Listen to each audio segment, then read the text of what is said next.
KTN News, Nairobi.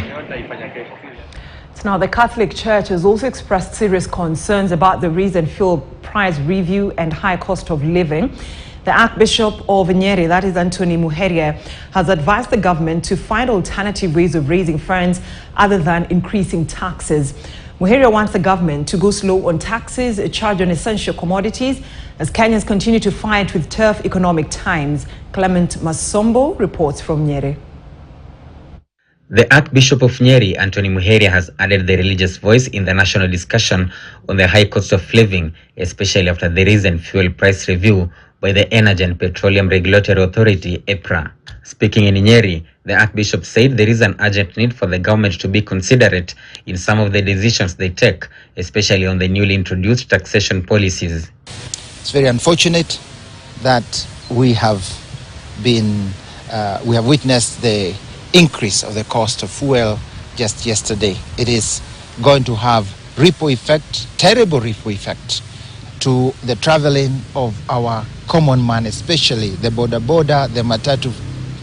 All the fares are going to change. It's going to affect the prices of commodities. Muheria faulted the Kenya Kwanza administration over their promise to lower the high cost of living. He says the government has instead increased taxes, burdening the common mwananchi further. It's going to affect the possibilities of even reaching out in the service we are offering people. And those who are already constrained are really going to be constrained further. We need a discussion.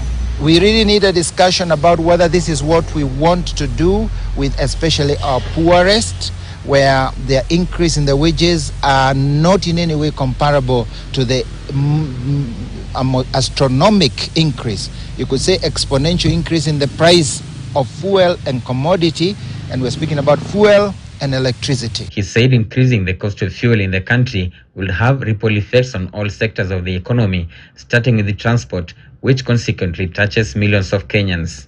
We are actually strangling the life of our Kenyans, and it's mainly the poor who are going to suffer.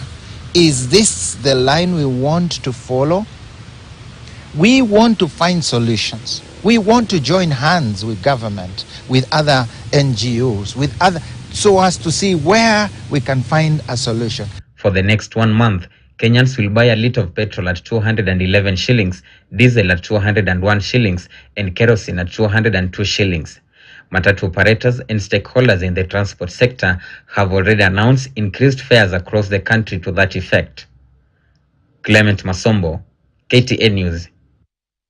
So now Machakos Governor Vinya Ndeti has urged President William Ruto to urgently